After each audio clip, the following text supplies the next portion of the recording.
Magandang araw po. Ako po si Carla Cortez. Share ko lang po yung about po sa patch nung ginamit ko po ito. Ayan. Ang nag-introduce po sa akin ito ay si Pastora Daisy and Pastor Mark. Ayan. Ang unang purpose ko po nung narinig ko po ito is para po sa asawa ko. Dahil yung asawa ko po is meron po siyang cholesterol. Na sa tuwing umaalis po siya, dahil nag-abroad po, ay madami po siyang baon-baon talaga na gamot. Grabe po yung price na nagagastos po namin sa baon niya po for 3 months. So, ayun nga po, and pinabaon ko po sa kanya yung 2 sleeve. Then, yung ano din po ako na curious, gusto ko rin pong matry dahil ako po ay may allergic rhinitis since elementary pa po ako. Napakatagal na po nung aking allergies na yon. And ayun nga po, nakakaranas po ako ng sa tuwing umaga, sobra po laging pagbahing, hatching, ganyan. Naku, nakakailang beses po yun. At grabe po ang lakas, na minsan nga po sabi ng asawa ko wag daw sobrang lakas. Hindi ko naman po mapipigilan yun. Grabe.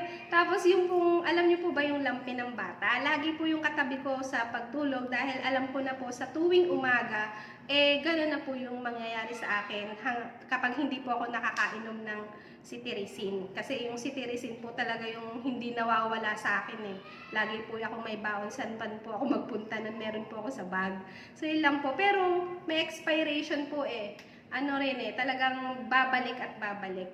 Ayan, and yun nga po, madami na rin akong napagpa-check-upan na doktor since nandun pa po kami sa Batangas. At pare-pareho lang din naman po yung sinasabi, tapos pare-pareho din yung binibigay na gamot, yung spray sa ilong, tapos ang mahal pa.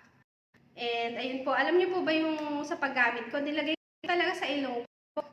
Sa ilong ko, kahit yung yun, di ba po, medyo masakit pagka ko parang nakakatusok ng konti kasi yung pagka-circle niya po is dito hindi naman pantay po yung ilong kaya tinitiis ko po yun magdamag na nakakapit, and then yun nga lang po sa umaga hindi po ako makalabas kasi meron po ako nun.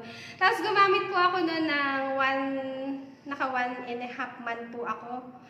Grabe po, naranasan ko, totoo nga po talaga na sinasabi na miracle patch yung kasi naasan ko po na sabi ko po, hindi na sa umaga, talaga pong alam yung itatry, yung parang curious ka sa sarili mo, maghahatching kaya ako, magbabahin kaya ako.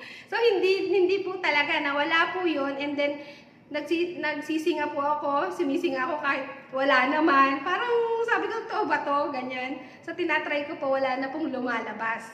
Grabe po. So nakakatuwa po at talaga po yung effective po yung patch po na yon. Kaya excited po rin ako sa pagdating po ng aking asawa na kasi may baon nga po siya. So magpapa-check up po kami. Sana po ay sa kanya po ay umepekto din po yon. Ayun po yung naranasan ko at alam ko po na madami pa pong matutulungan ng patch po na ito. Salamat po. Ito po yung testimony ko. Thank you po.